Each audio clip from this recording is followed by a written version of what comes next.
look at it from the macro perspective. Like people often ask questions that are too micro focused and they're not looking at the bigger picture. Big picture, yeah. Yeah, and what's really going to contribute to them swimming faster in the next 6 to 12 months. So don't be too concerned with the minute details of your stroke. Welcome to the Effortless Swimming Podcast, the show that helps swimmers and triathletes love the water, become a better swimmer, and live a better life. Here's your host, Brenton Ford. Welcome to episode number 136. Today's episode is how to not let the numbers and data rule your swimming. And my guest today is Nick Jankovskis from Mets Performance, and they're a Melbourne-based company that help athletes with a whole range of tests that you can use to then use some data to incorporate that into how you're training, particularly for endurance athletes. So a lot of that is around VO2 max testing, lactic threshold testing, and they've got a few other ones as well. In this episode, we look at how you can use some of the numbers and the tests that elite athletes use, but use them in a simple and effective way and not get caught up in them. Because one of the things that I hate is complexity. So that's why we try and keep things very simple. And I like Nick's approach and Mets Performance approach, using these numbers, but then not getting too caught up in them every time that you train and not worrying if you're 5 seconds off per 100 or 6 seconds off per 100 in one session, looking at a macro scale. So really just how to keep enjoying what you're doing, having fun, but making sure that you're using the right scientific approach to your training. And before we get into the episode, I want to let you know about the camps that we've got running next year. We've just finalized our Nusa Camp, which is a brand new camp that we'll be running. It's a 6-day, 5-night camp held in Nusa, which is one of my favorite places in the world. It's just beautiful, and I was there for a couple of weeks with the family, and it's got some of the best sunrises and sunsets and just a really, really special place to swim. So we've got a 6-day camp there where the first couple of days we'll be doing some open water swimming. We'll be doing a lot of underwater filming, analysis, coaching. There'll be a very high coach to swimmer ratio there. And we were also tying it in with an event which will be held on the last day. So Ironman are running a swim event there. There's a 1, 2, and 3.8K option. And that's going to be the final thing that we do at the camp. So everyone will choose their event, and then we'll all go out for lunch afterwards. And if you enjoy swimming, if you love the beach, if you love open water swimming, plus you want to improve your swimming, then this is going to be a really fun camp that I can't wait for. So that's in May next year. If you're interested in that, go to the website at effortlessswimming.com and click on the camp section, and you can find more details about the Nusa Camp. We've also opened up bookings for our Hell Week camps, which will be held in October next year. They are our Thailand camps that we've run for the last 5 years. And for those that have listened for a while, you know that those camps book up 12 months in advance. So we've just decided to open up dates or bookings really early if you are interested in booking. So you can book into that now. And we're also running our Hawaii camps next year. Details for those will be finalized very shortly. So if you're listening to this a few weeks late, then you can probably find details about the Hawaii camp on our website. So head to effortlessswimming.com for more details on those. Let's get into the episode with Nick Jankovskis from Mets Performance. Or our philosophy behind things is trying to bring the common, I guess, elite sports science that commonly has not really been available to the everyday athlete to bring that to a more readily available platform and allow guys to go through, do their VO2 max testing, understand what their physiology is doing, understand where their training zones fit, so what their heart rate is like, what intensity they should be holding for different types of sessions, and have a clear recommendation for them of how they should go about their next block of training. So I guess that leads into really what we do now with our guys that we coach. So we mostly work with, I guess, our top 5 are swimmers, cyclists, runners, rowers, and triathletes. With triathletes, cyclists, and runners probably the main area of focus that we do specialize in. But we go right through, perform physiological testing on them through VO2 max, a lactate analysis, understanding what is happening with that blood lactate component, bit of an aerobic versus anaerobic contribution to things, break down their data from their testing. So have a look right through, build out their training zones, and then deliver the training off the back of it if they are one of our coached athletes, or provide the recommendations onward to their coach, or their already existing coach. So we're sort of pretty flexible in that space, but we definitely specialize in the science of performance, and particularly endurance performance is where we do most of our work, or if not all of our work. And over the past couple of years that you've been at Mets, are there things there that you've come to understand better, or that you've learned from working with a lot of athletes over that time doing these different tests? Yeah, I think the main one is that 90% of endurance athletes are a lot similar to each other than what they probably like to think. There's a lot of different paths to the same outcome. And if you take, Melbourne Marathon's a good example that we're doing with a lot of athletes who are training for that at the moment. And there's a lot of different ways you can go about the training to lead up to a 3-hour marathon, or a sub-3 marathon, for example. But the interesting thing that we found is 85-90% of the athletes that come in to see us, generally, who are training for the same event, generally display very, very similar traits in their physiology. And so that's probably the big thing, just looking at trends in the data, is that you can almost pick before they've done the test what's going to happen based off what type of training they've roughly done and what event they're training for. So we can get a pretty good understanding of, they're probably going to have a reasonable VO2 max. They're probably, it's gotten to the point now where we can set someone up on a test and pretty much pinpoint where their threshold's going to hit and where their VO2 max is going to hit, with a reasonable understanding of just asking them a few questions before the test, just because we see very similar things in physiology across similar types of athletes. We do see some interesting trends, particularly with triathletes. The big one is we ideally like to test their bike and their run in separate sessions. So we'll see very similar VO2 max numbers, but we'll see quite different heart rate readings, often 7 to 10 beats higher on the run compared to the bike. And then we'll often see something like ventilation, so how much air they're getting in per minute, is generally a little bit higher on the bike compared to the run, because their torso is a little bit more stable, a little bit more relaxed, less likelihood of falling off the treadie because they're on the bike as well. So things like that, we start to see some differences. And also we've had a few swimmers come through, a little bit tricky to do a swimming test without one of those like sort of endless pools where you can control intensity, and pretty sort of complex, comprehensive setup to properly VO2 max test swimmers. But we've had a few swimmers come through, some of the open water guys, and obviously our triathletes as well, doing a bit of swimming. And we see pretty similar things with their heart rate sort of being more aligned with what we see running wise. So if we're ever prescribing similar sessions in the pool to what we would in the run, so if we're looking for a long slow swim, for example, we generally work off pretty similar. If we're trying to stick to maybe a heart rate, again, something difficult to monitor in a swim session, but we sort of relate it pretty closely to that running, because we seem to get a reasonably accurate reading. And interestingly enough, some of the swimmers have done rowing tests as well with this, which has been interesting.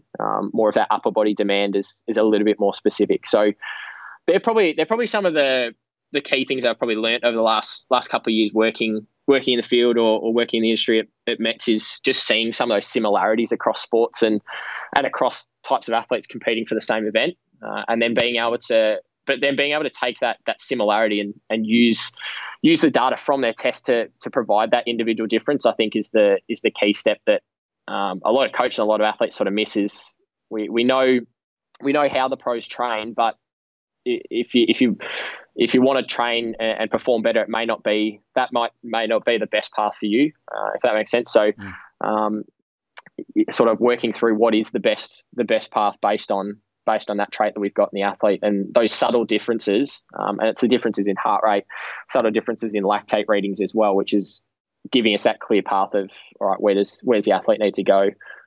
So we may be doing a similar type of session, but we might be tweaking it as a result of the data we get from the test. So that as a whole is probably the biggest thing that I've sort of noticed over the last little while.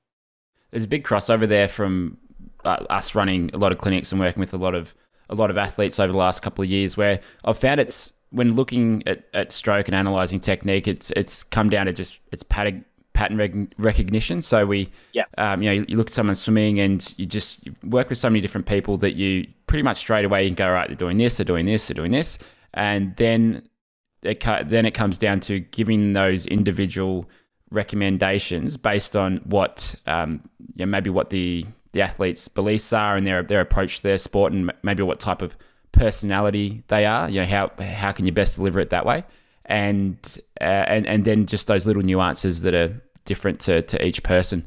And across the board, there's usually the same 2 or 3 common mistakes that you see in technique, and then there's probably some similar things with how they're training. And is there any common things that you see with how endurance athletes are training that you get them to adjust or correct? Any common mistakes there? Yeah, 100%. Just so before I sort of get into that, 100% agree with what you're saying. It's pattern recognition.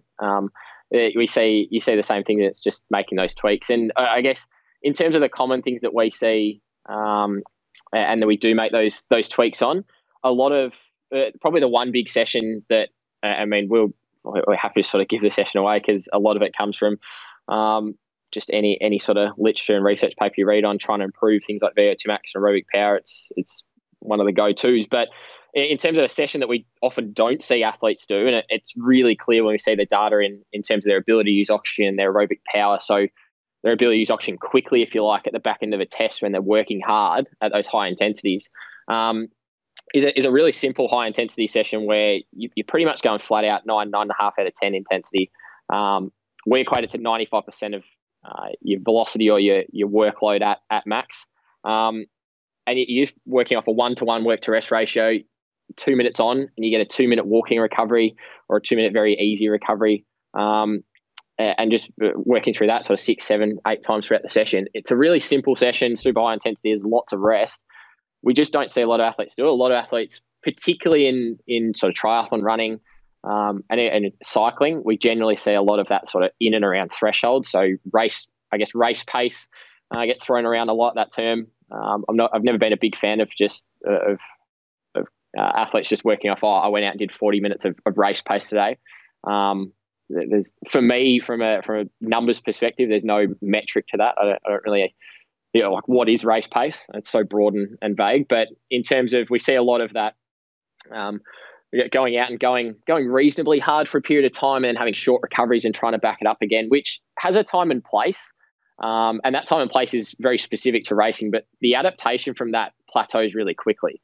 So we see athletes can get generally pretty, I guess, race fit, if you want to call it, or primed specific for the race within about 6 to 8 weeks of when their event is. Anytime before that, if they keep chipping away, eventually they're going to plateau pretty hard. Apart from anything else, those types of sessions where we're working, let's say you're working you're on for 10 minutes at sort of an 8 out of 10 intensity if we're using RPA, but working thereabouts at threshold, working pretty hard. You have half the recovery, so 5-minute recovery, you go again. It's lactic in, lactic out partially, but then it comes back in again. And we're just sort of buffering and worrying about tolerating that lactic acid, which a lot of athletes are really good at because when we race, that's what we have to do.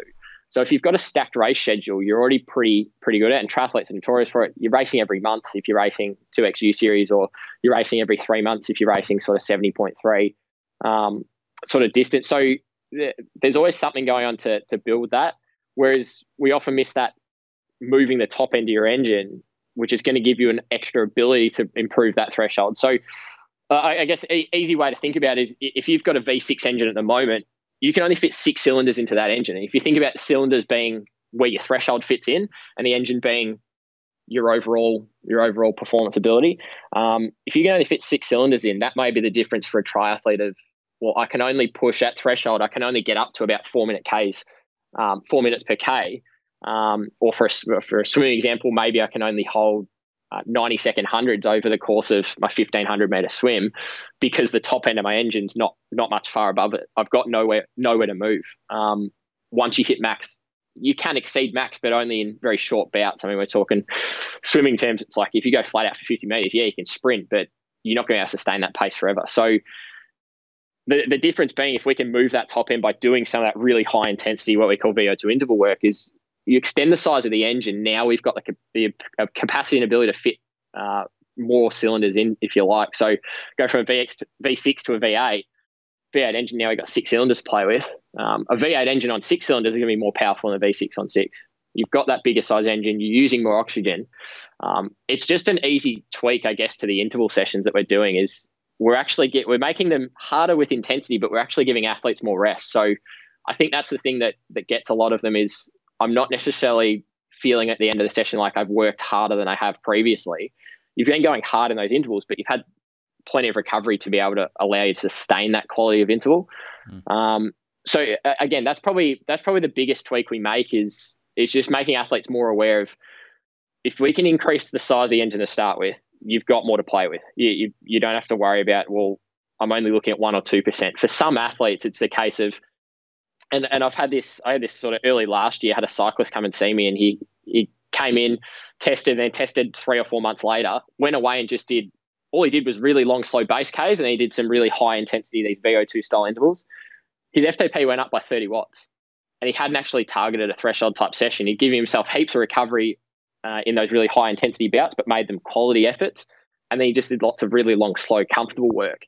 And what happened was his VO2 max had improved by about 10, 12%, and that allowed him to drag up his FTP with it. He ended up maxing in the test. I think it was, I'm going to get the numbers wrong, but let's say if he maxed out at 300 watts in the first test, the second test was 330, he finished the test. What it meant for his FTP was it was the same relative percentage of his engine, but his engine was bigger, so his FTP came up too. So, and it was by about sort of 30 watts. So that's where we can see some improvement by working around it and looking at, all right, where are you sort of weak at the moment? If your ability to use oxygen at the top end and your engine size isn't great overall, your percentage of that you can hold in a race isn't going to be much lesser than that max. You've only got probably 1 or 2% to chase. Why not chase 10, 15% in changing the size of your engine completely? Because now it's got the capacity to work through more. So I guess that's probably the big one. The other one as well is just overdoing the volume. Where we often get perceived from the outside, and we like to laugh about it a bit, we often get perceived from the outside as being sort of anti-volume training. We're definitely not. Again, time and place, where does it fit in and how much do you need? But it's more of a case of when we've got athletes who are training for, let's say, a 70.3, where they're only going to be expected to run for maybe 90 minutes to 2 hours for the average age group. If they're going out and doing a 4-hour run, we just sort of look at that and go, there's not much method to the madness, really. There's not much going on there that's useful. Minimal effective dose is the principle we abide by. So I guess the minimum amount of quality training we can do for the maximum benefit, allowing you to recover more and sort of tick multiple boxes off, as opposed to I'm just doing Ks because everyone else is sort of doing Ks and doing crazy distances. Sometimes that's not the answer. It looks good on Strava. Yeah, go out and do a 200K ride, but sometimes it's not the right way to go about it. Puts you at high risk for injury, etc. So they're probably the two major things. Yeah, that's definitely a lot of crossover with what I've seen. And I think the other thing that plays a part of that is like why do people either do the long distances without maybe the planning behind it or the reason why behind it, or why aren't they doing those high intensity efforts with a lot more rest in between?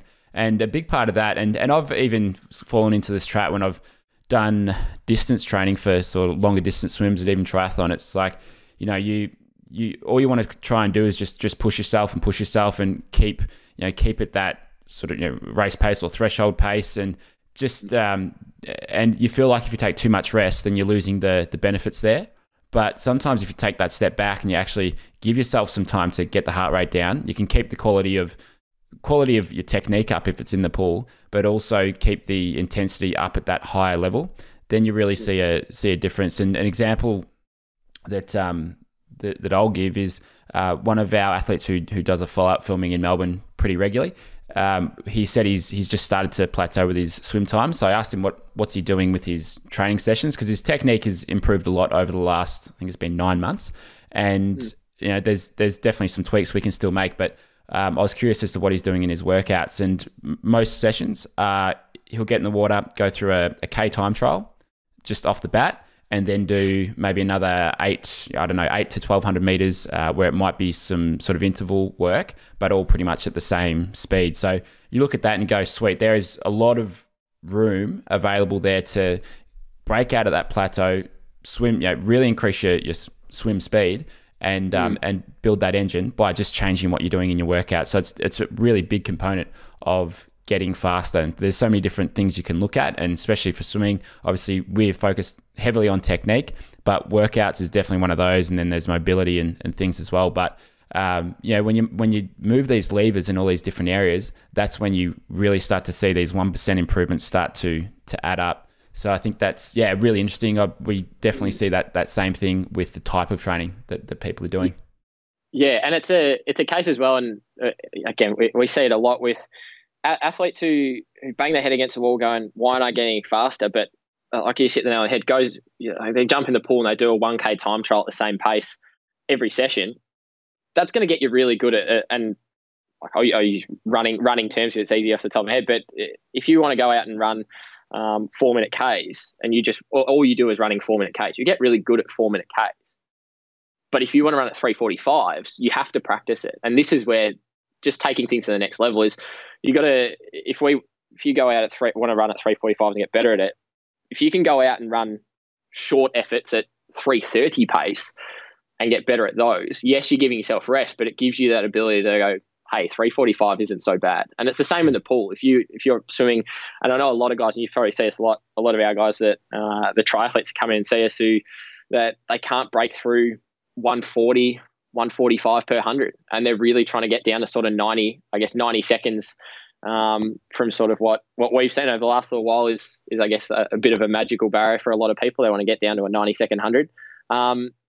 But they can't get down there. And I asked them, well, what are you doing in your training? Are you doing anything to teach your body to go that next level fast? Yeah, you don't have to sustain it. And that's the key. You don't have to necessarily go and swim a 120 100 all the time. But if you can swim that sort of 120 pace for 50, 75 meters, that 190 is now looking a little bit more achievable. So it's just, changing mindset a bit. And like anything, if you do it again and again and again, you get really good at it. But at some point, you need to challenge yourself to go that next level and do something different to provide that next challenge and move up. If it's pace, if it's holding a pace for a greater distance, like why do we overload? Why do we go from 1K in the pool to 1.25 to 1,500 meters to 2K? Why do we progressively overload? Because it's progressively challenging us to go to a little bit further distance, a little bit further. So when we get to race day, we're able to handle it. It's exactly the same. It's just not often sort of looked at when it comes to how do we do the same for pace. Yeah, that's it.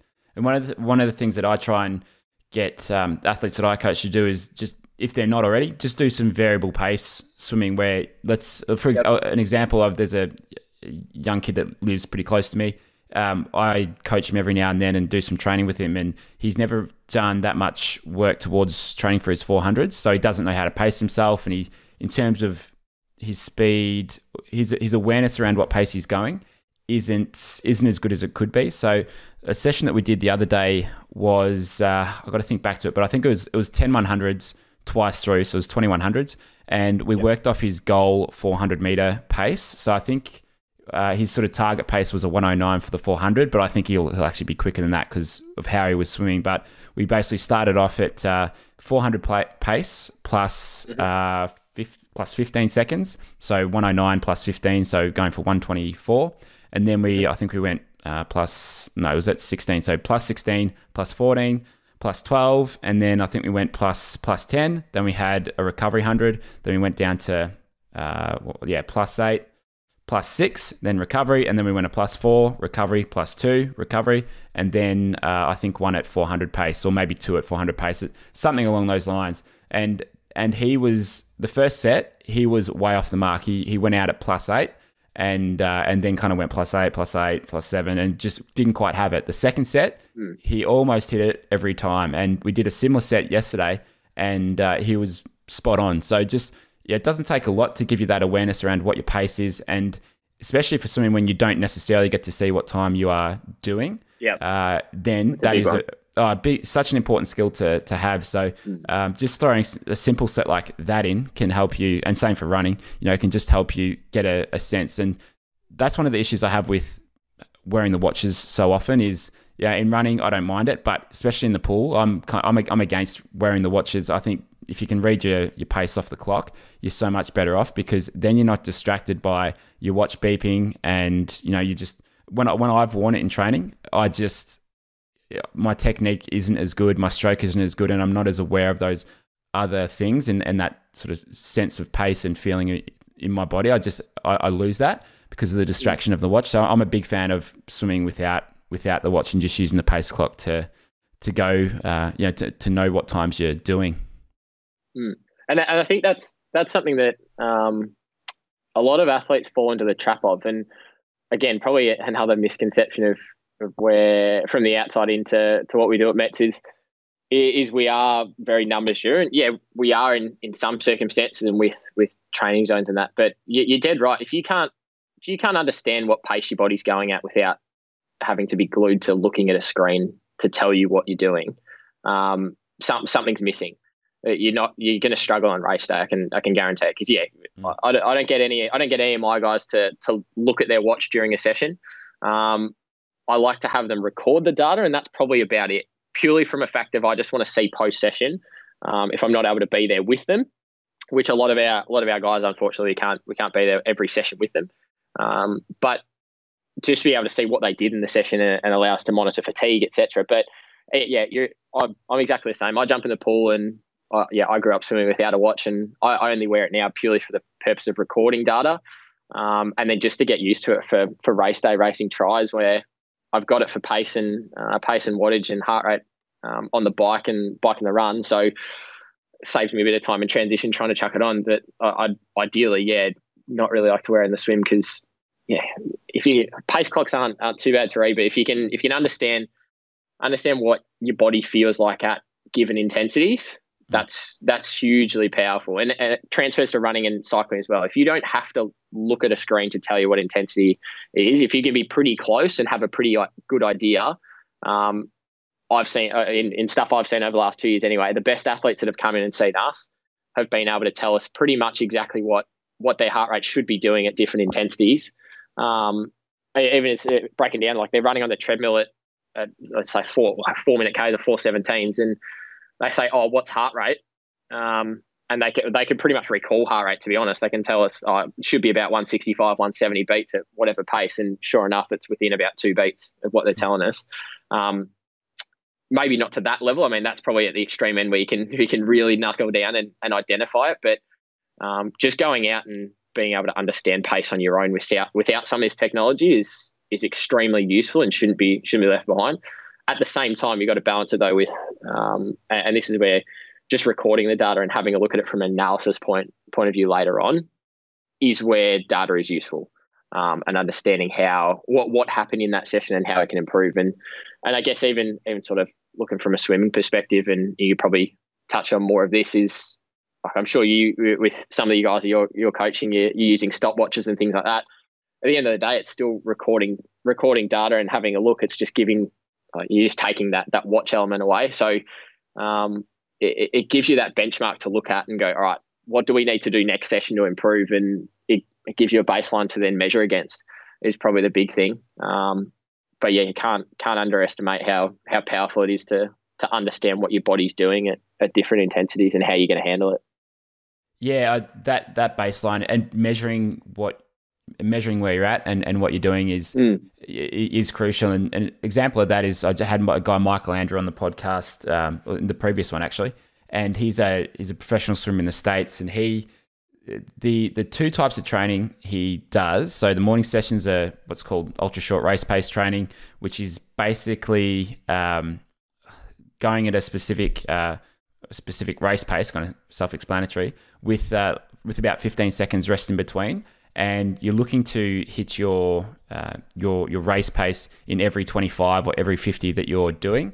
And if you don't, so basically if you fail 3 times, or the first time you fail, you will sit out that next interval. So you'll take an extra maybe 45 seconds, then you'll go the next one. And then if you fail 3 times, then you stop the set. So it's being really specific with what pace you're doing and making sure that you've got those times every single time there. And he records all of these 25s, all these 50s every session. I think he's got that data from years back. And so the way that he and his coach, his dad is his coach, the way they kind of determine how he's going and if he's improving is by they can look back at this data from many, many years, and they can see this improvement from when he was a 14-year-old kid to now I think he's about 19.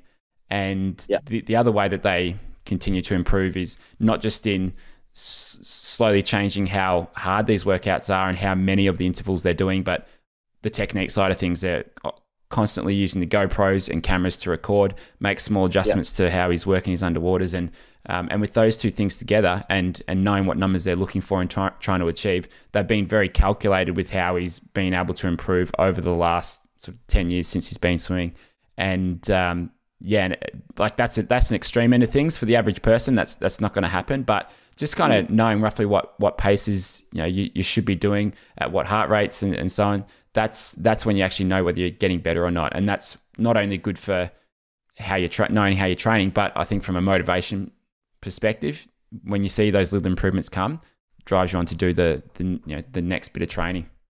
Yeah, absolutely. I always look at it perspective. Data's there to help you and assist, and if it's not providing anything more useful than what you're already doing, there's no point in using it. But if it is there giving you, if it's something to motivate you to hit particular paces, but then also show that clear sign of progression, or if you're regressing and going the opposite direction, if you're plateauing a bit, you're going to know through monitoring data over a period of time. If it's there and it's useful and it's implemented correctly, that's where it's super powerful.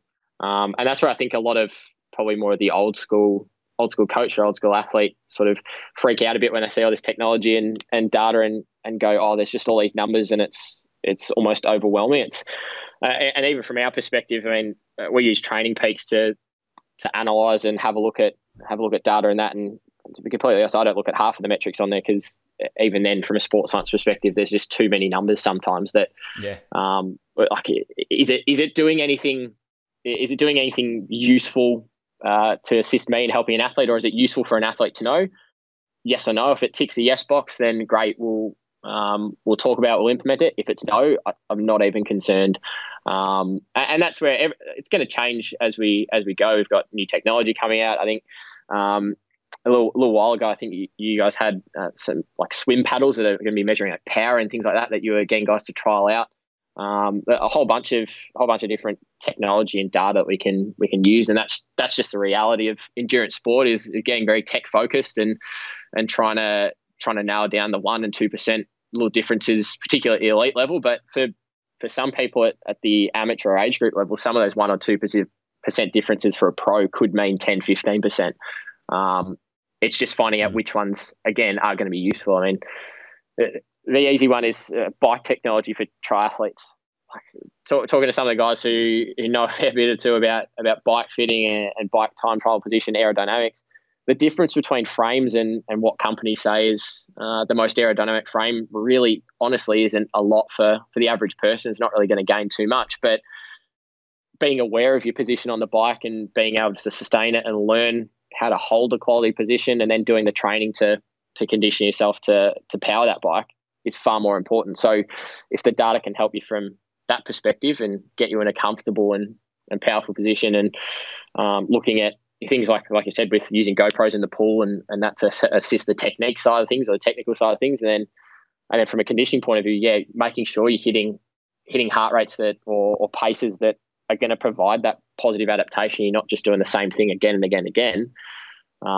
That's where data is going to be, or data is, it's most effective, and that's where it has its place.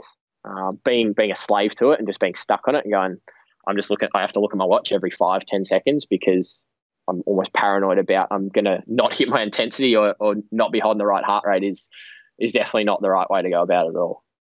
And one metric that I just can't stand looking at is on the swim watches with the swolf score.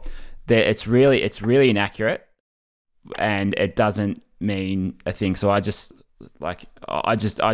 whenever someone asks me about it, they're like, all right, this is my swolf score. This is kind of how it's been going. Don't worry about it. It is super inaccurate. So just ignore that one, because there's a time and place for looking at how many strokes you're taking and the pace as well. But it's just, I don't know. I've just sort of moved a long way away from that. And when the number's inaccurate, well, the data doesn't really mean anything anyway, because one of the reasons it's inaccurate is because, let's say you wear your watch on your right hand and you take a stroke with your left hand first. I don't think it registers that. And then same with what hand you finish on. So the numbers just don't mean anything. So just ignore that. And I find it's just a distraction. So, the same thing with when we're running clinics and working with swimmers is look at it from the macro perspective. Like people often ask questions that are too micro focused and they're not looking at the bigger picture. Big picture, yeah. Yeah, and what's really going to contribute to them swimming faster in the next 6 to 12 months. So don't be too concerned with the minute details of your stroke, where there's just so much more opportunity available there. So I think from your perspective as well, it sounds like that. Right, you do your tests, your VO2 max, you might do your lactate testing, do your tests, you get that data, and then once we've got that data, we just want to use that in our training, and then just kind of forget about that for now and just go about your training. You want to keep it really simple. It's so easy to get tied up on things. Yeah, 100%. And like I said before, it's a case of, if you go out and do a run, and I say it to guys all the time, it's not the end of the world if we're going out and trying to do a long, slow run and you're trying to hold a heart rate of, say, 140 to 150 beats per minute. It's not the end of the world if your heart rate goes up to 155. Start to back off, and obviously as best you can, we want to try and keep that heart rate within that zone, but it's not the end of the world if you happen to fit like running slow on a particular day or like those days are going to happen. But at the same time, the difference between and it's the athletes who get caught up on I was 1 second per K slower. The difference between that is so minute that it's not going to make or break your training. And if there happens to be a session where I'm 10 or 15 seconds per K slower, if it's one isolated session, what was the reason for it? Was it fatigue induced? Was it you had a stressful day at work and you're just not motivated for the session, so you just couldn't push hard enough? We can pinpoint the reasoning, and then we can try and eliminate that for the future and avoid it. But one session isn't going to make or break your 4, 5, 6 month prep. For some of the guys doing Ironman are probably training for 6 to 8 months prior. One session isn't going to make or break it. An accumulation of those will. So not being caught up in, like you said, minute details of the tiny little things in snapshots of time. It's how does this fit into the whole big picture? And I guess from our perspective, it's looking at your big picture training program or training plan for a key race, key event, and going, well, I missed 3 sessions this week because I got sick, but I just wouldn't have been able to get out and do it. It's like, I get the question all the time, should I make up a session when I'm feeling good? More often than not, I turn around to athletes and say absolutely not, because all you're going to do is just put yourself back into that cycle of either over fatigue yourself and then you'll get sick again, or you just won't fully recover from your sickness because you'll try and go back into it too soon. But yeah, if you miss a session or two 6 months out, it's not going to have any impact on your race result at all. If you're missing 6 weeks of training, different story. And again, big picture, it's like, well, what percentage is 1 hour swim? What percentage of that is out of a 6 month Ironman training program where potentially the athlete's doing anywhere between 16 and 20 hours a week?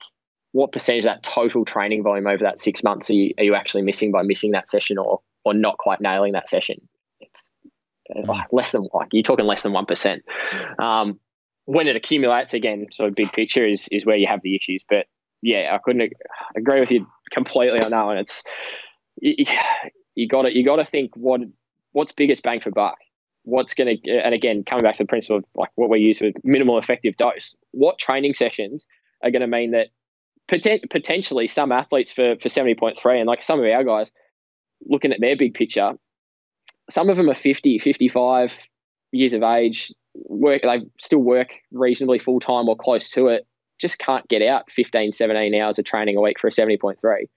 What's going to give them the biggest return, big picture in terms of their overall health, their injury risk, but then also what's going to give them best race result by only training sort of 10, 12 hours a week?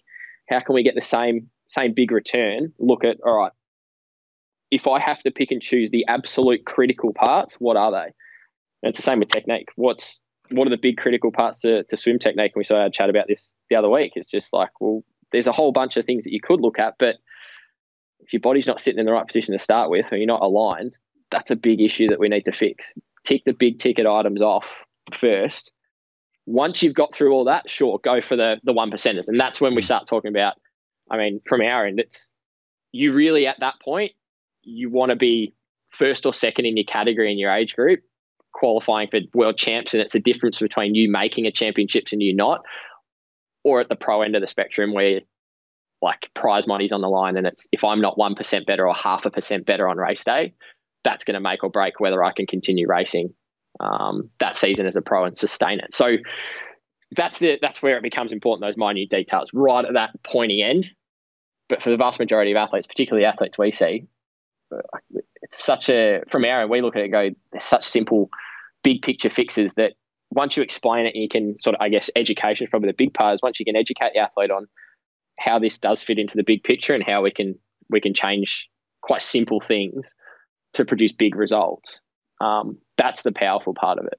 I was just talking to Wayne Goldsmith, and he's kind of almost a consultant to a lot of different sports on how to keep kids in sport. And we were just talking about with younger kids, there's a big focus on just getting them to do the laps, and he reckons swimming is the least, can be the least fun sport for kids, because if they're it can be 2 hours in the pool and it might just be grinding it out day after day. It's early mornings, don't really get to chat with your friends when you're doing it. So compare that to, say, soccer, for example, where even if you are training 3 hours a day, you still get to chat with your friends and it's a team sport. So what can you do?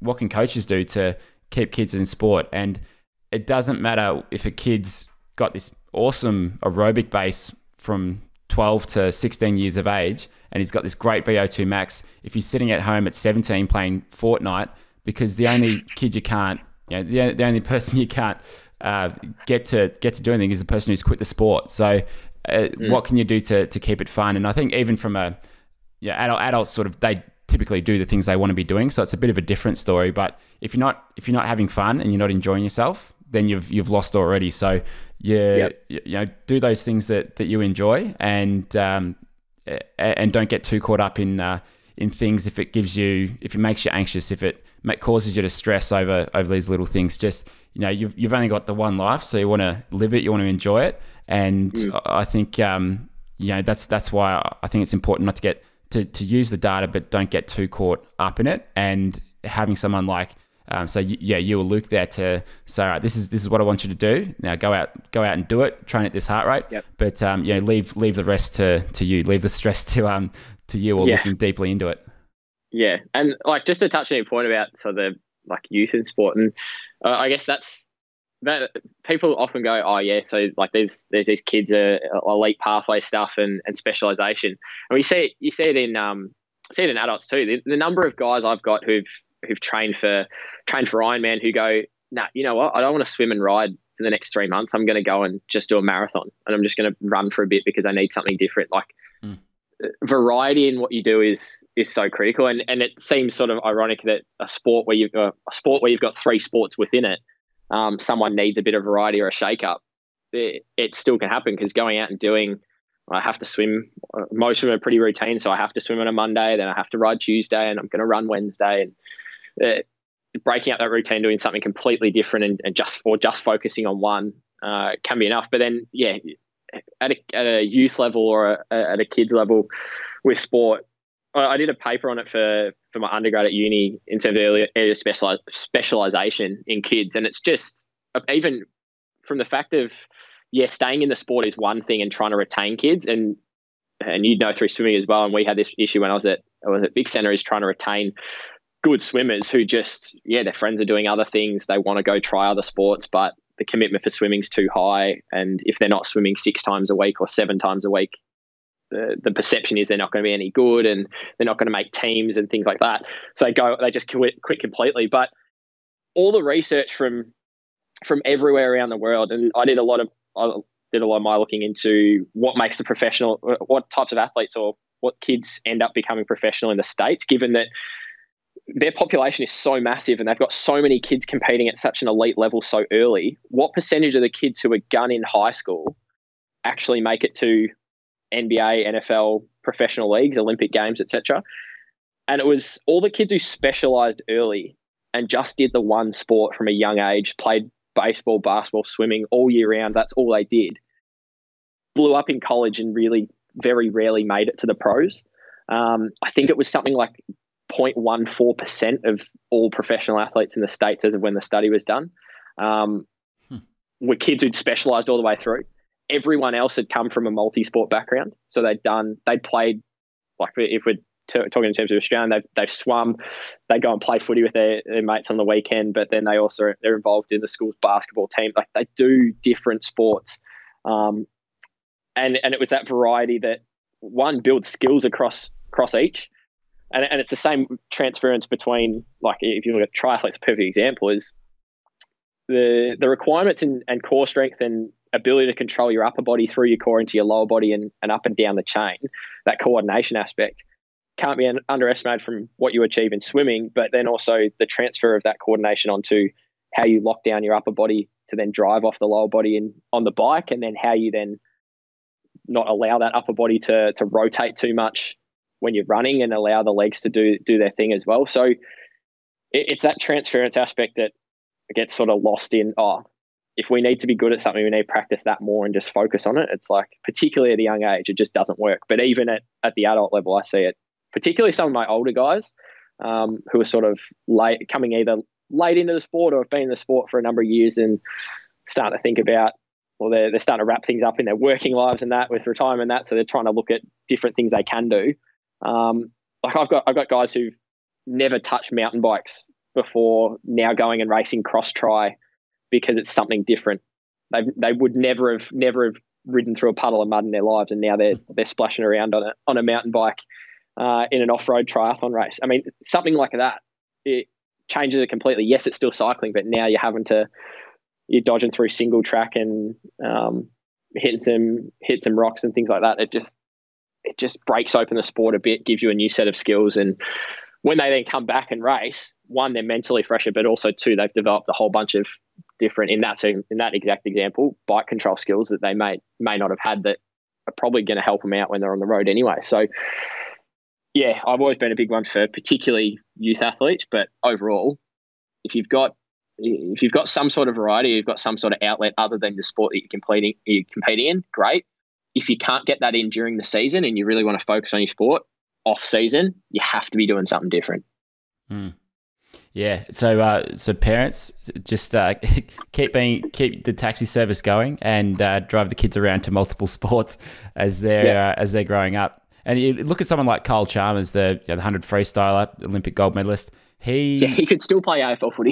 yeah, exactly. And I think not only obviously that experience as a footy player is good for him in terms of his physical development, but I think mentally as well, it's kind of, to me, without knowing him, to me it seems like because he could still play AFL footy and he might very well do it, that when it comes to pressure in competing at a very high level, it just seems like it doesn't affect him nearly as much as it does other swimmers.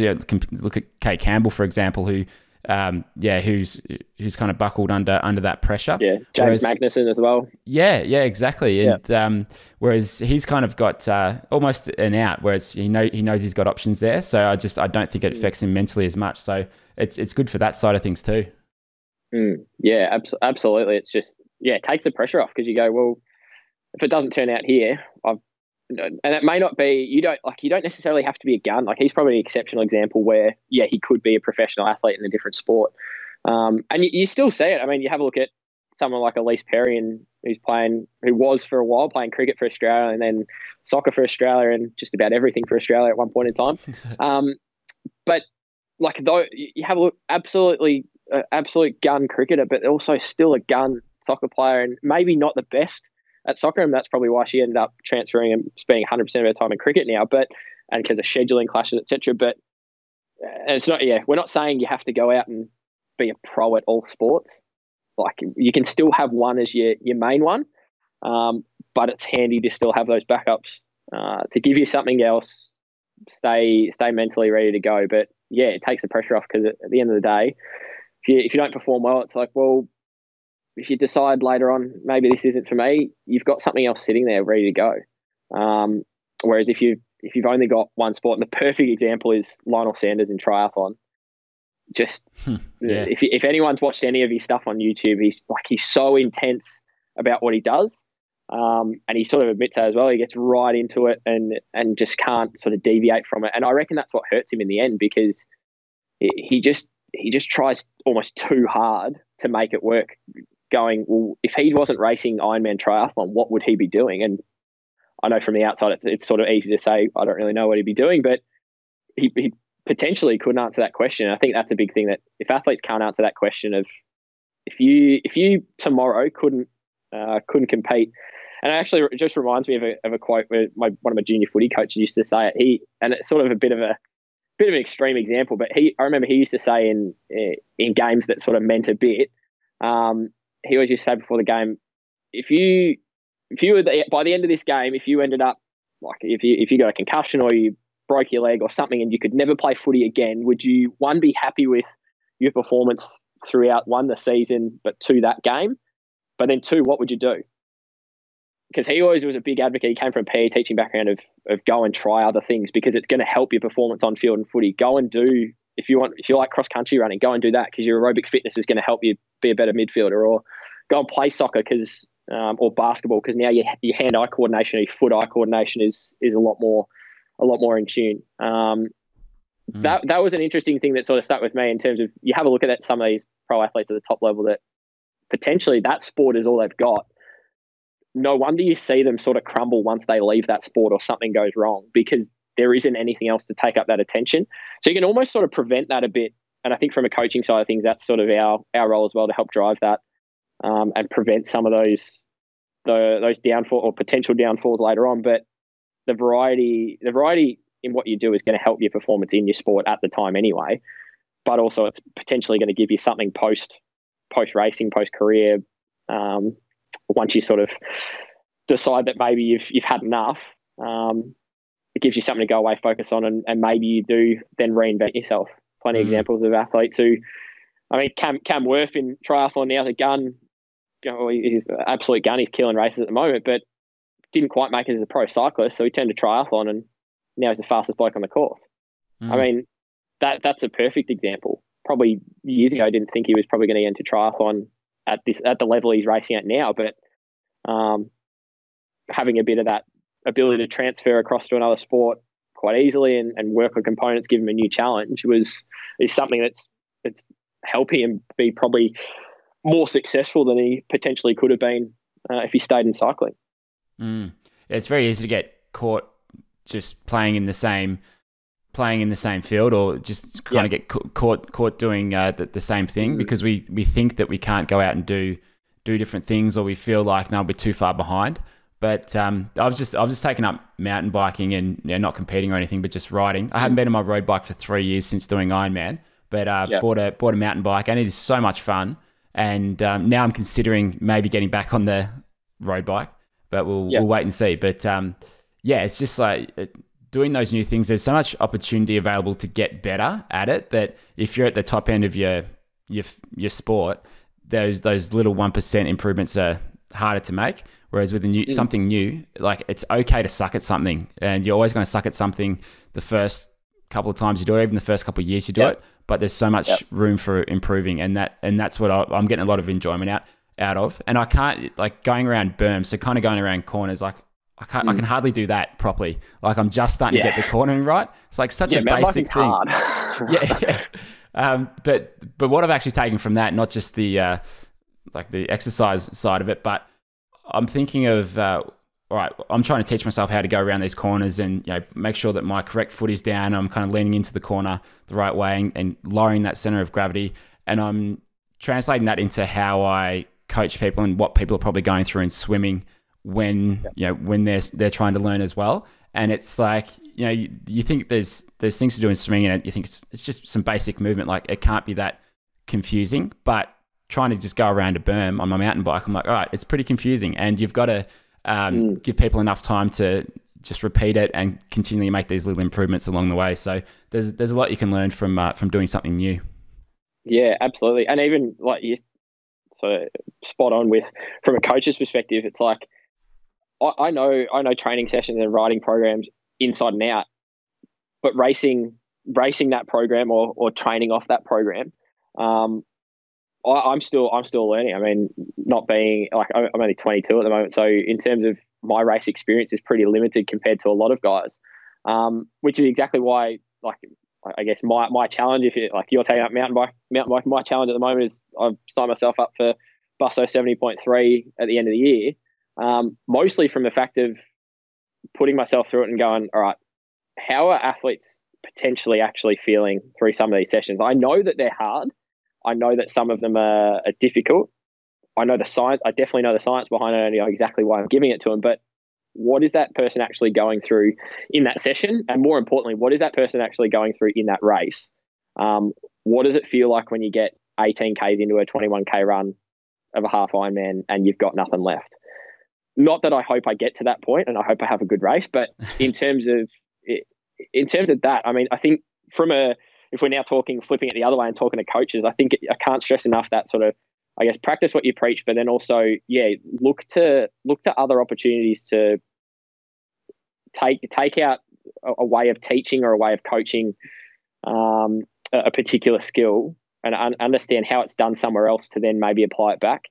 And that's probably I probably really enjoy that the most about working at Mets is we don't just see, like, we're not just triathlon, or we're not just swimming, we're not just cycling, we're endurance as a whole. So looking at, particularly for the tri guys, they're always wanting to know, all right, how can I get faster on the bike? So I instantly look at, well, what are the guys on the gun cyclists doing that I've seen come in? What are they doing? What are they doing in time trials? What are they doing position wise? How are they best training to adapt their physiology? Cool. Start to apply those principles across. What are some of our gun marathon runners doing that we could maybe apply to some of our Ironman athletes who are having to run a marathon on dead legs? From a nutrition standpoint, how are some of the guys in triathlon dealing with nutrition over the course of a day? So someone who's riding their first 400, 500K ride, or doing like a round the bay type event where they're going to be out there all day for the first time, how can they manage nutrition in a way that maybe we can learn from triathlon? So that transference of skills across to then see things in a different way, and then remembering that as a coach, or from our coach's side of things, remembering that it seems so easy to us because we're the expert on it.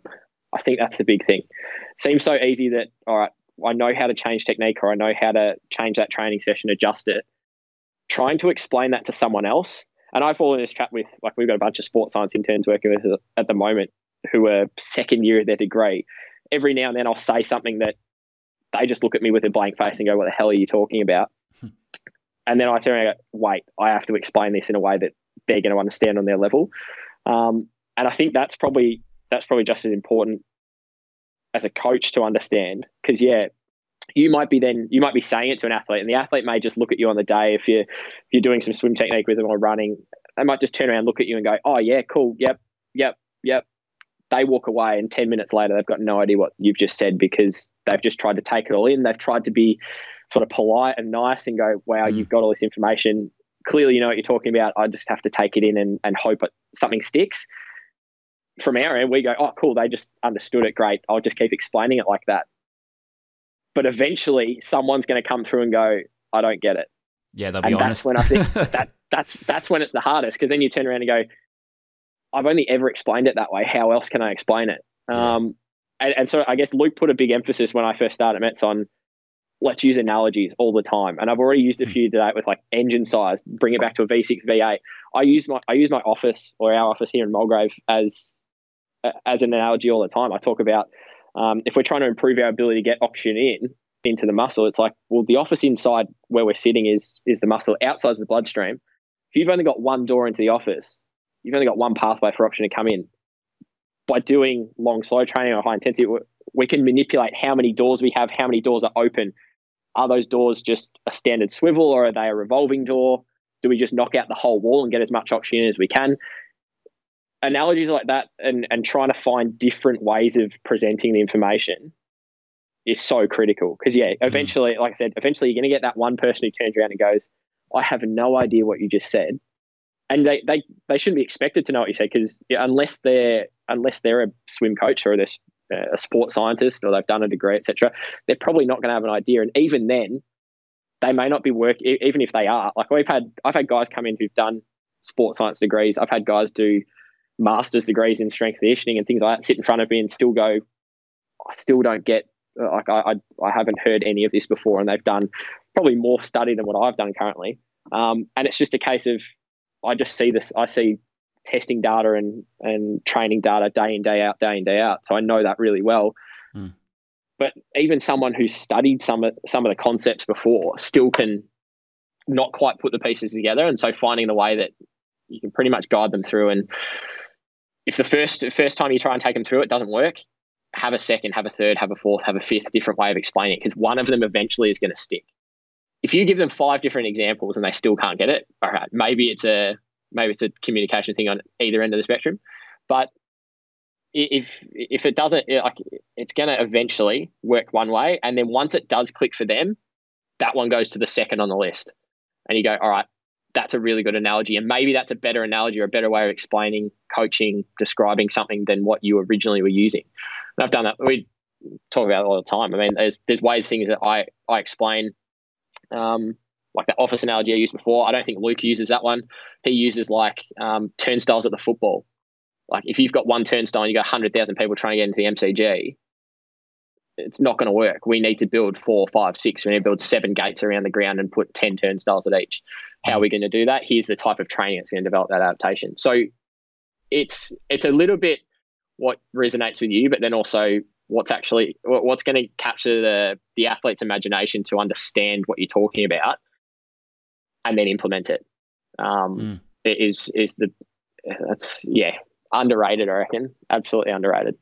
Yeah, a couple of months ago, I had someone comment on one of the videos we put up on YouTube, and I think it was a coach, and it was like this big paragraph, probably 400 or 500 words. I think he was talking about the catch, but I couldn't understand a word he was saying. It just like I don't know if he was trying to sort of up himself and just kind of talk up how much he knew, but. Happens a lot. Yeah, like how is, if as a swim coach who's done it for 12 years and I can't understand anything that you're saying there, how's a student going to understand that? It's someone who you're trying to teach. So I think the simplest you can make something is the best version of it. And one of the things that we talk about is the rotation of your hips and your upper body, and basically getting you to connect up the catch in your rotation and getting this extra power through the cross connection through your body. And I explained this was up in Nusa, one of the swimmers who attended, she kind of heard about how you want to drive from your hips, but never really understood it. But the way that I like to describe it, and I heard this years ago, and I think it plays really well, is if you are going to throw a ball and you're not allowed to rotate your upper body or your hips at all, you might get it, say 20 meters. But as soon as you can throw it like you would a baseball, where you can open up through your hips, you can open up through your upper body and almost use that upper body and hips as a sling to really to throw it forwards, then you're just going to get at 2-3 times the distance. And it's similar in swimming and similar for overhead sports, where when you do allow that rotation to come in, then you can just get so much more out of it. And then, so we normally explain that and then take them into some drills that involve that rotation, and we get them to feel for the difference from not actually rotating forwards to then actually doing it, and having them almost do the wrong thing and the right thing. We do this with kind of getting them to feel for how much drag is created if they put the brakes on when their hand extends out in front. Then we get them to do it in the right position, and just to teach them in, I think, experiential ways is as good as you can do. And then they can get a sense of when they are in the right position and when they're not, and then they can make that adjustment. And then using analogies, because we all like to listen to stories, and then our thinking brain just switches off, and we just we're in the moment. We experience it without judgment, and that's why I think stories and analogies are the best way to really describe things, because no one's kind of thinking in the back of their mind, is this guy just is he full of it or what? But we're just able to take it in. Yeah, absolutely. And it's really interesting. I don't know if you've had it where it's sort of been on shared, some of those analogies, but every now and then just pops up on social media. We see an athlete we've seen previously, whether a coaching client or they've come in just for testing, and every now and then you see it pop up on their feed. They're talking about how much better their race result was, or they're feeling better in terms of their training. And just in the caption underneath, they sort of leave a few comments about, oh yeah, because like now I've got this like bigger V8 engine, I can fit more cylinders in, and they're just like talking the same language that you explained to it. I think that's probably the really cool thing, is that's the confirmation that they understand.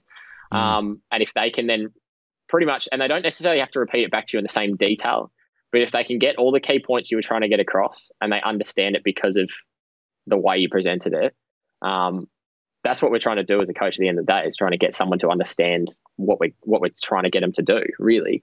And yeah, we get that sometimes or occasionally we've seen, and we know people have obviously been listening to a podcast where we've used a very specific analogy and it's popped up somewhere else on social. And we're like, I think there was one time I can't remember where we were, Luke and I were at a presentation somewhere, and someone, or a conference type setup, and someone, I don't even remember what they were talking about, but it came up in someone's presentation, and we kind of just looked at each other and went, where have they pulled that one from? Knowing full well pretty much where it come from, like it was a podcast episode or a video we'd done ages ago. And that was the kind of cool thing that, like, and we've always been pretty open book. Like, we're not, like, if you want to take our stuff and repurpose it, reshare it, like, and if you're so inclined to try and brand it as your own, go for it. But if you, like, it's all going to come back in the end. So, like, we're happy to just throw stuff out and put it out there and just help educate as best we can, and to try and get some of these points across. But yeah, it's sort of interesting how athletes resonate with, like, don't worry about talking about that top end. Like, as a sports scientist, great. I can, if someone wants to come and have a conversation with me about differences in power meters and the plus minus percentage in left versus right and cool, come and have a conversation with me about it. But if I start talking about that to an athlete who's only just bought a tri bike and nothing else, it's just not gonna, like, there's a time and place, and you got to know who your audience is. Because even then, I mean, some athletes are really good with it. We have some guys who are full on. One of the guys I coach at the moment's he's converted his bedroom into basically an altitude chamber. He's real right into it.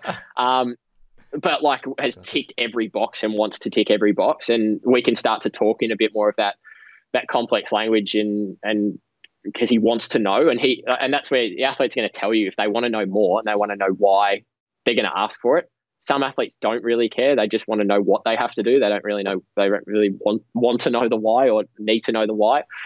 So I think you just have to pick your audience as well. And, like, analogies work for most people as a starting point, but then based on who you're talking to is going to guide where the next part of that conversation goes. And I think you only have to look as far as any physiology podcast.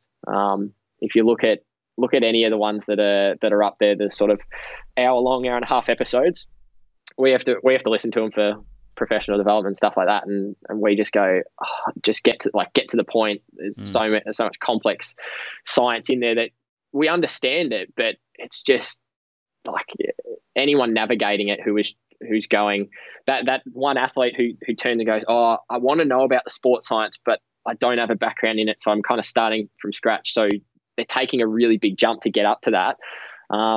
That was the exact reason why our podcast that we started and that you jumped on the other week is exactly how it's set up. Is let's just keep it to common language that we can talk about, if regardless of who you are, who's listening to it, or who's on the podcast having a chat, anyone's going to be able to understand it. Because if anyone can understand it, then, like, we're getting our point across, and it's going to be pretty clear in what we're trying to achieve.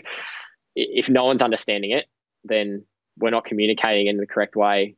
And if you refine that down to individual one-on-one work with an athlete, if you can't communicate to your athlete what you need them to do or want them to do, they're not going to be able to execute on that, and they're probably not going to improve as a result, because they're not going to be doing what is set out for them.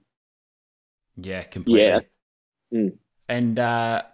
And for people who have listened to this and they might be based in Melbourne or somewhere in Australia, what's the best place to get in touch with yourself and the team? And what are the websites and the socials?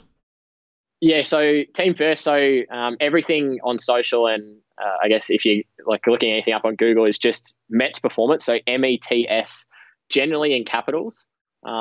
Performance is where you can find us. Occasionally it'll come up as Mets Performance Consulting. It's the same thing. If you're looking at the logo, it's a little running man with like a heartbeat symbol in the background. We're on Facebook, Instagram. We got a YouTube page. We've also got, if you look up Mets Mastermind on Google, you'll be able to jump into our free content site, which is all the stuff that we've come up with over the last couple of years. And it's got our podcast, and it's got a whole bunch of free endurance information, how to build training programs and navigate strength and conditioning, and a whole bunch of different things. That also links to a free Facebook community we've got. There's over 1,000 endurance athletes from Melbourne, across Australia, and a few international athletes as well. Coaches, sports scientists, pretty much just a forum space where we can go into some of those more detailed conversations like I was sort of alluding to before, but also just sort of get to know what is happening in the endurance community, what we're doing here, and maybe pick up some tips. In terms of me personally, I'm mostly on Instagram is where I spend most of my time. So you can find me at NJ_sportscience. Or if you check my last name in the notes for the podcast, people are able to search it there. Pretty long one. Otherwise on Facebook as well, it's Nick Jankovskis dash sports scientist. I think is what my Facebook page is called. I haven't really set that one up fully yet, but they're the main two. But mostly on Instagram. And then in terms of getting in contact with us, either via socials, so sending us a message on Instagram or Facebook, or if you want to get in touch with me directly to set up a testing session, just chuck us an email at nick@metsperformance.com. And we're happy to set up and happy to help out. So thanks for listening to the Effortless Swimming Podcast. If you'd like us to help you become a faster, more efficient swimmer, go to www.effortlessswimming.com.